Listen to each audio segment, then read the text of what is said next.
Transmitiendo en vivo. Yay. 1, 2. Hola. Hola, universo.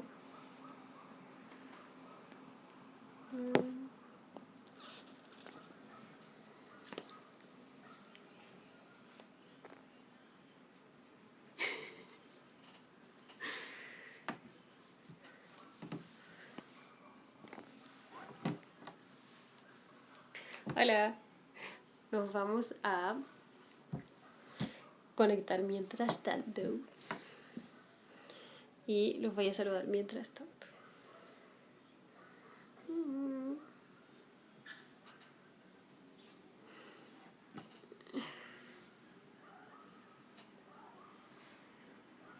Voy a empezar mientras que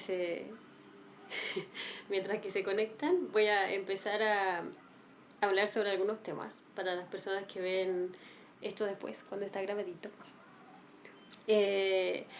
Entonces quiero empezar a hablar acerca de distintos emprendedores o personas que están trabajando en algún negocio propio o con alguna idea propia.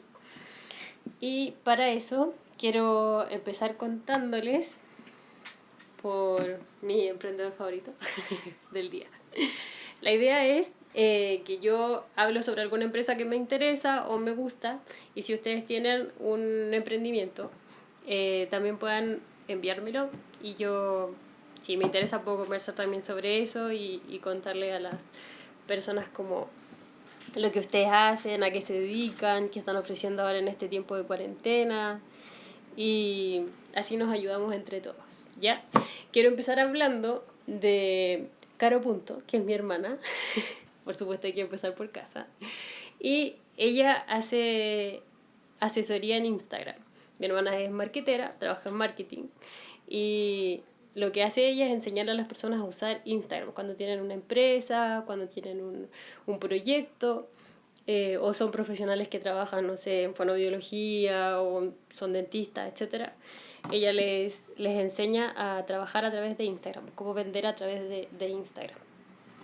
Y hace unos cursos bien entretenidos. Yo soy una de sus punteras, que es el nombre de las personas que la seguimos a ella o que nos ha enseñado ella. Y la verdad, yo sé que si yo fuera más matea, me iría mejor. pero me ha ayudado mucho, la verdad, así que lo recomiendo al 100%.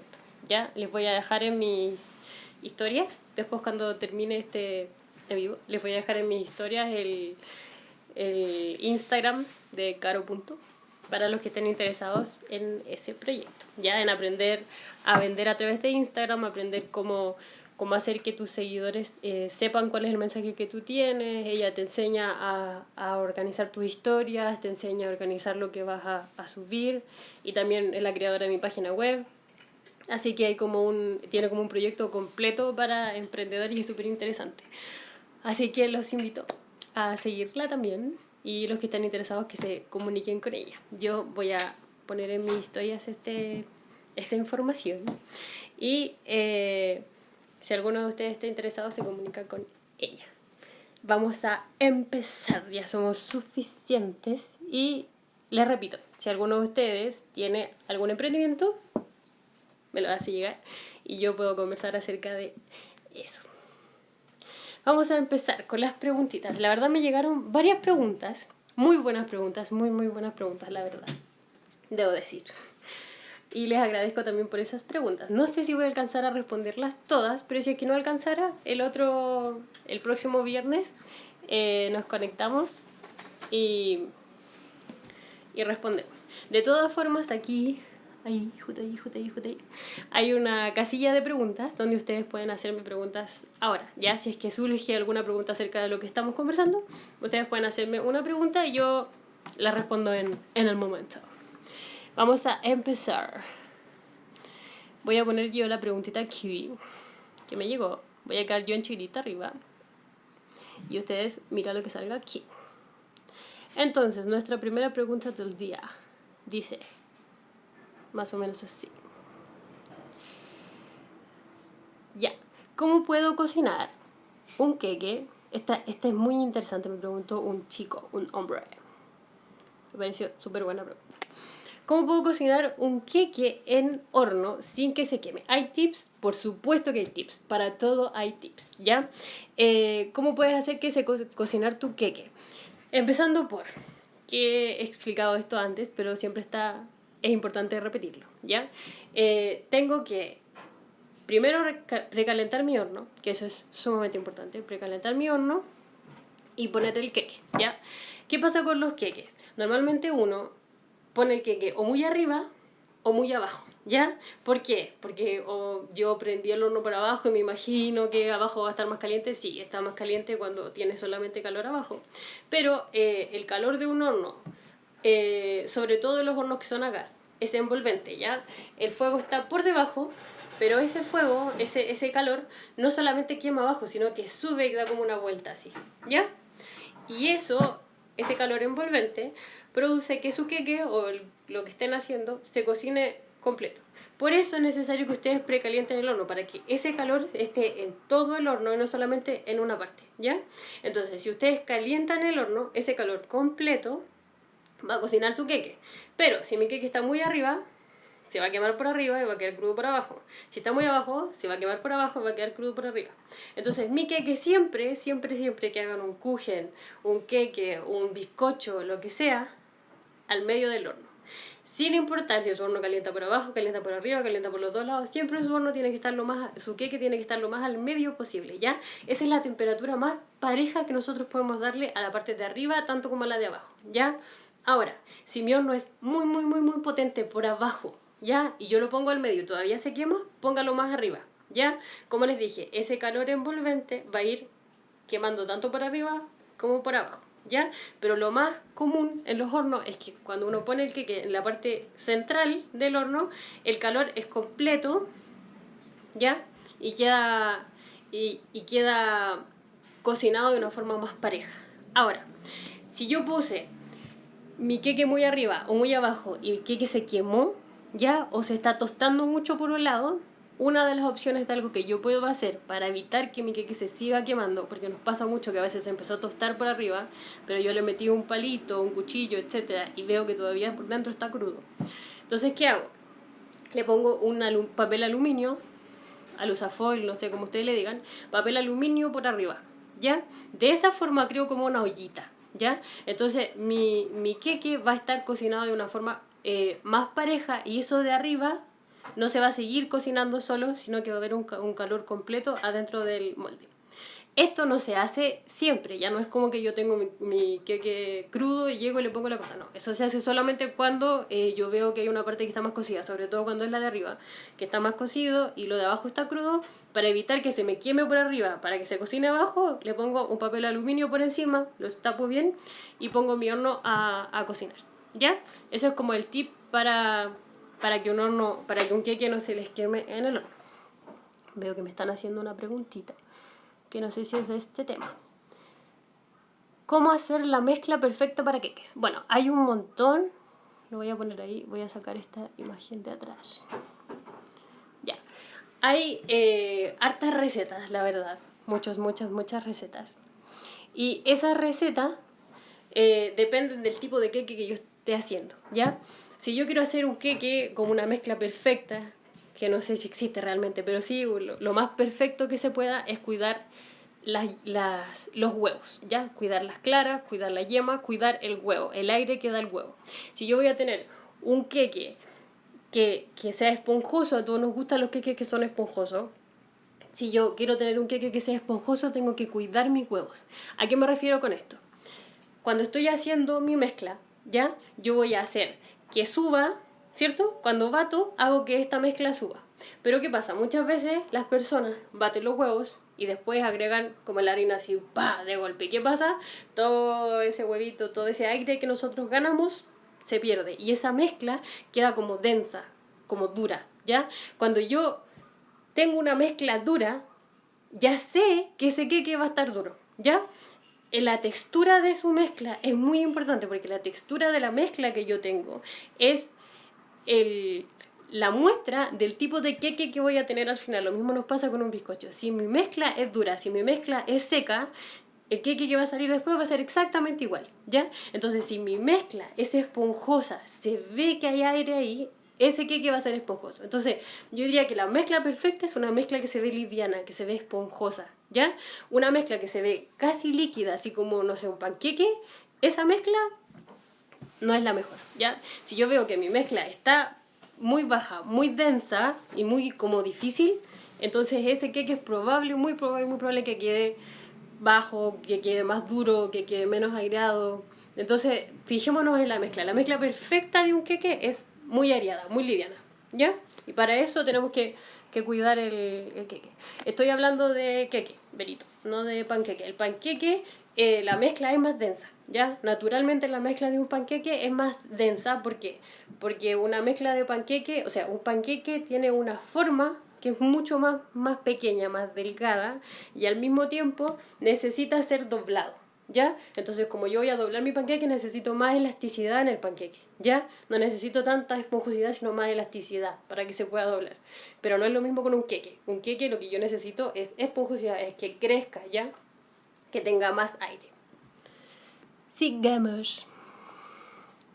Siguiente pregunta que me dejaron ustedes en los comentarios. Dice, ¿cuál es la diferencia entre una harina triple cero y una harina de 4 ceros? ¿Y dónde comprarla? Ya, esta pregunta me pareció súper buena.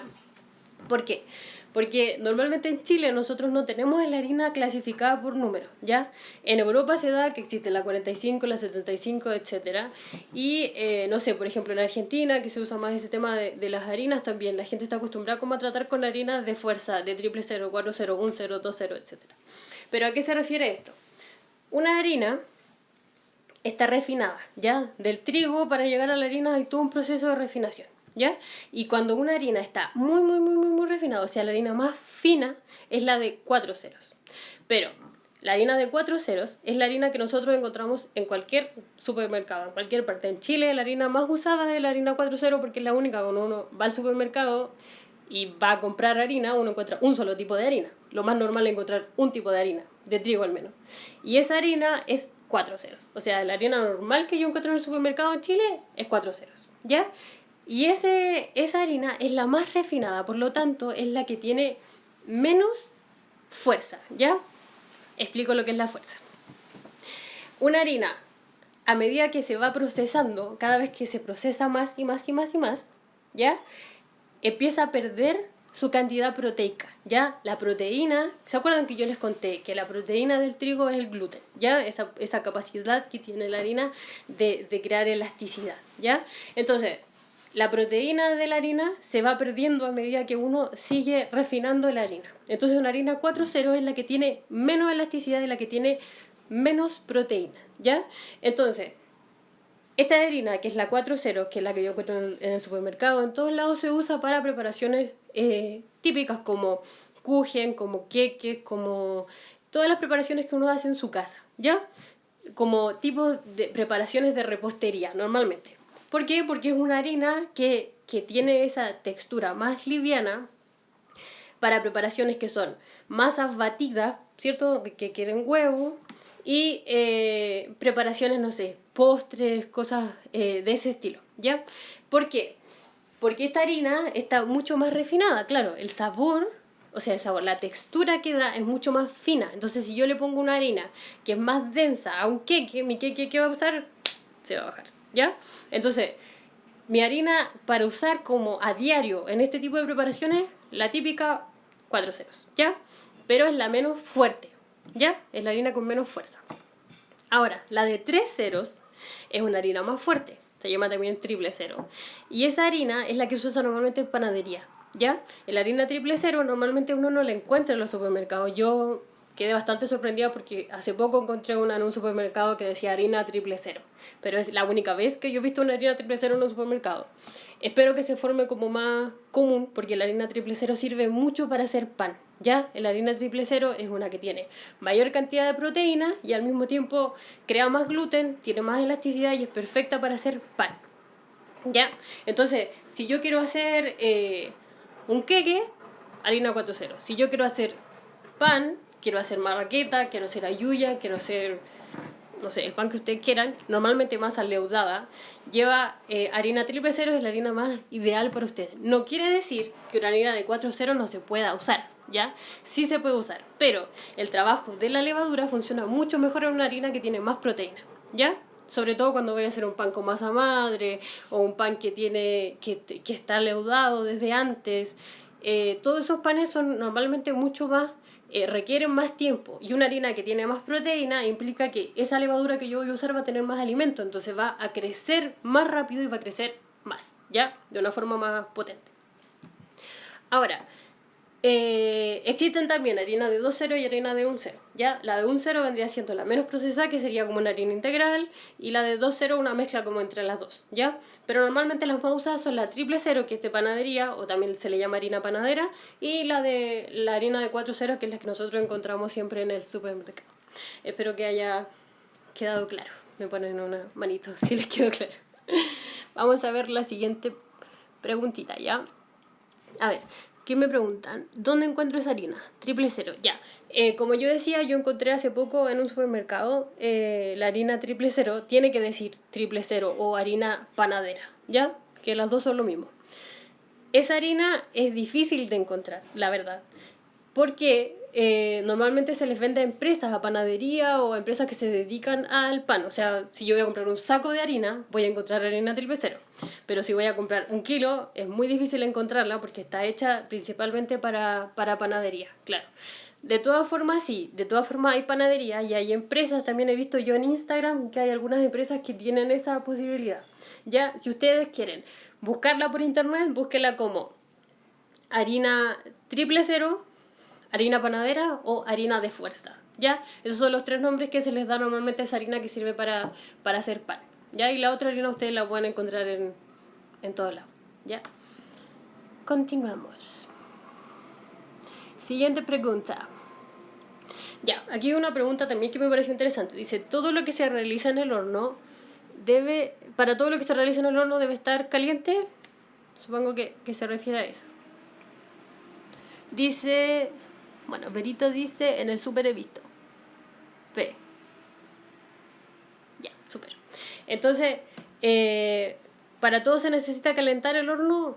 Sí, la verdad es que yo diría que es lo más esencial. Ahora, si ustedes no tienen tiempo o están ocupados o no pueden hacer más o tienen no tienen el suficiente tiempo o las ganas, no sé, de calentar el horno, tampoco es como que se les va a echar a perder lo que está dentro del horno, ¿ya? No es como que se va a morir lo que ustedes van a cocinar porque no precalentaron el horno. Pero sí es un tiempo más o menos perdido, porque lo que yo expliqué es que el calor que está abajo o que está arriba tiene que llenar el horno, ¿ya? Y para que ese calor llene un horno, es necesario que esté completo, ¿ya?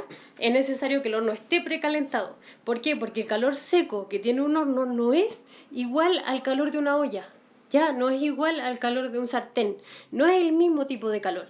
Entonces, este calor seco es como estar, no sé, en un país tropical, una cosa así. Entonces, es un calor que se demora, ¿ya? Un horno está caliente en 2 minutos, eso no es algo común. Hasta los hornos industriales se demoran un montón en calentar. No es como algo que sea rápido de hacer. Entonces, ustedes, aunque sean 5 minutos antes, aunque sean 3 minutos antes, prendan el horno y después te preparan o terminan de preparar, claro, no van a prender el horno cuando empezaron, pero sí un poco antes de meter lo que sea que van a meter al horno, precalienten el horno, ya sea que vayan a meter un queque, un kuchen, un pastel, o que vayan a meter carne, pollo, lo que sea que ustedes van a meter al horno, para poder tener ese calor completo, ese calor parejo, es necesario que esté en el horno, ¿ya? Que esté precalentado, perdón. Siguiente pregunta. Esta pregunta es súper, súper compleja. Yo creo que nadie nunca me había preguntado esto, pero me pareció súper interesante. Dice, ¿qué puedo hacer para que los queques o panqueques no queden con olor a huevo? Soy muy sensible al olor. Ya ahí pone caritas de asquitos, ¿ya? La verdad es que el huevo naturalmente tiene olor a huevo, ¿ya? Eso es súper común. Pero se está descargando el celular. Es verdad que hay huevos que tienen mayor olor, por decirlo así. Entonces, ¿cómo diferencio los dos? Un huevo que está más fresco va a tener menos olor a huevo, ¿ya? Un huevo que está más añejo va a tener más olor a huevo, ¿ya? Esa es primera diferencia. Segundo, normalmente las panaderías o las empresas industriales, ¿ya? La panadería industrial, la pastelería industrial, es decir, no sé, un queque que yo compro envasado, no va a tener ese mismo sabor a huevo que va a tener un queque que yo hago en mi casa. ¿Por qué? Porque las empresas, las industrias, no usan huevos como estos huevos, ¿ya? No usan este tipo de huevos. Las empresas usan el huevo... ahí, voy a poner esto. Ya, las empresas usan huevitos en polvo. ¿Qué quiero decir con huevo en polvo? No es un químico o una esencia de huevo, no. Es huevo deshidratado. ¿Por qué usan huevo deshidratado? Porque el huevo en sí tiene poca durabilidad. Ya un huevo fresco tiene poca durabilidad. Entonces, para que yo pueda tenerlo por más tiempo, ellos lo deshidratan, le sacan todo el agua, evitan la oxidación, y ese huevito va a durar mucho más tiempo. Entonces, ¿qué hacen ellos? Usan huevos en polvo. Y esos huevos en polvo no tienen tanto olor como tendría un huevo fresco. ¿Ya? Ahora, otra cosa para eliminar el olor a huevo. Voy a partir un huevito aquí para que ustedes vean algo. Voy a tratar de que esto se vea. Se cayeron. Ahí. Ya. Entonces yo parto mi huevito y les voy a mostrar algo que aquí no se ve tanto, pero quizás si prendemos la luz o algo así. Ya. No sé si se nota, la verdad, pero el huevo, ¿ven la yema? Ya. Al lado de la yema hay una cosa blanca. ¿La ven como algo denso? Eso que está al ladito de la yema ahí. Ya. Eso denso que está ahí, no sé si lo notan. A ver, hay huevos donde se nota un poco más. Eso denso que se ve, gracias. Eso denso que se ve, que es blanco, normalmente se llama chalaza, ¿ya? ¿Qué hace la chalaza? Aquí está mi huevito. Todo lo de afuera, clara, la yema es el núcleo del huevito. Y esa yema es normalmente donde va a estar el pollito, ¿ya? Entonces, como la naturaleza es muy sabia, ese pollito no puede chocar contra las paredes del huevo. Razón por la cual existe la chalaza. La chalaza es una membrana que se pone entre la cáscara del huevito y la yema.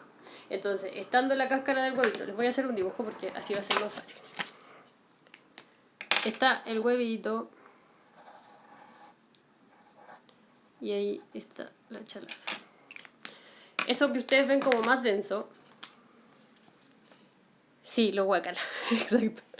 Ya, eso que está ahí, que mezcla una cosa, que junta una cosa con la otra, está para que la yema se mantenga en el centro. Ya, el huevo no se mantiene mágicamente la yema en el centro, sino que esta chalaza lo mantiene al medio para que el pollito no choque con las orillas. Entonces, esa chalaza es una de las responsables del olor a huevo. Ya, no es el 100%, pero sí en gran parte. Entonces, si yo saco eso, que puede ser con las manitos limpias, por favor, o con un colador, normalmente cuando uno pasa un huevo por un colador, eso que es más durito, más blanco, queda normalmente en el colador porque es más denso que el resto del huevo. Entonces, si yo saco esa chalaza, normalmente mi huevo va a perder ese olor tan fuerte, ¿ya? Va a tener todavía olor a huevo porque sigue siendo un huevo, pero ese olor fuerte a huevo se debería disminuir, ¿ya? Considerablemente. Ahora, si la persona que hizo esta pregunta es muy sensible al huevo, hay gente que es muy sensible a los olores, mi hermana por ejemplo es muy sensible a los olores, y si tú eres muy sensible al olor a huevo, entonces es normal que sientas el olor. Ahora, si es que tu huevito no tiene chalaza, si cocinas sin esa parte del huevo, es probable que el olor a huevo disminuya. Pero si tú todavía sigues sintiendo el olor, lo mejor es agregar a esa receta un poco de ralladura de limón o ralladura de naranja. Normalmente la ralladura de limón es lo que más sirve para disminuir el olor de una preparación, ya sobre todo el olor a huevo. ¿Por qué ralladura y no jugo de limón? El jugo de limón tiende a hacer que las cosas pierdan, por ejemplo, el jugo de limón actúa... quedan 4 minutos, ya. El jugo de limón actúa de tal forma que esa como... produce como se me fue la palabra. Produce como una reacción química, digamos, con el polvo de hornear. Entonces muchas veces nuestras preparaciones, sobre todo en queques, tienen polvo de hornear. Entonces mi queque, que tiene polvo de hornear, se va a neutralizar con el ácido del limón. Y mi queque, que era tan maravilloso, si yo le echo jugo de limón, ya no va a crecer como debería crecer, ¿ya? Mi panqueque, mi no sé qué, lo que sea que yo vaya a hacer que va a ser más esponjoso, con el jugo de limón pierda esa esponjosidad. Ya, si yo quiero crear algo que no tenga esponjosidad, eso no es problema, le puedo echar jugo de limón. Pero el jugo de limón en sí es mortal para un queque, entonces no se lo echen a los queques, ¿ya? A diferencia de la ralladura de limón, ¿ya? La parte de la cáscara de limón no tiene ningún efecto contrario, sino que solamente le quite esos olores fuertes y ayuda a que esté ayuda a que esté más, a que tenga un olor más agradable, ¿ya? Sobre todo las personas que son más sensibles al huevito, ya. Acepto preguntas, si hay personas que quieren hacer preguntitas. Nos queda poquito. ¿Cuánto nos queda, jefa? Tengo a mi jefa por estos lados. Sí, así que me cuentan igual. Por eso, quizás sea, claro, quizás por eso no le sube a alguien, porque el jugo de limón, el jugo de naranja, normalmente yo, si quieren ustedes echarle, si quieren hacer un queque que tenga limón, que tenga sabor a limón o que tenga sabor a naranja, ¿ya? Yo les recomiendo que cuando ya terminaron su queque, o sea, si voy a hacer mi queque y lo voy a tener listo en el horno, perfecto, salió, está cocido, yo ese jugo de limón se lo echo después, ese jugo de naranjo, de cítrico, se lo pongo después, ¿ya? Va a quedar más húmedo, pero eso tampoco es algo grave en un queque, y va a tener más olor o sea, va a tener ese sabor o ese olor más intenso, pero ya como mi queque ya está cocinado, no va a perder su volumen, ¿ya? Así que cuidado con eso. Budín de limón. ¿A qué te refieres con budín de limón en particular? ¿Como postre? Ya. Es hacer. Listo. Queda 1 minuto. Y estamos ready. Ya. Lemon cake, también. Se hace con la ralladura de limón, ¿ya? Si es que mi preparación tiene polvo de hornear, levadura o etcétera, o simplemente yo quiero que tenga más volumen, tengo que evitar el jugo de limón. Igual tampoco es que si yo le echo un poquito va a morir, pero es probable que con ese poquito sí yo arruine un poco el volumen del queque, ¿ya? Entonces lo mejor sería la ralladura de limón, ningún problema. Jugo de limón, evítenlo. Ya, así que este ha sido nuestro live del día de hoy. Ha sido un placer, lo siento por los que se unieron recién, pero vamos a dejarlo guardadito para que ustedes lo vean. Y les voy a dejar también el tip de nuestra marketera Instagramer para los que quieren tener algún negocio en línea. Ha sido un placer, Dios les bendiga, nos vemos. Chao, chao.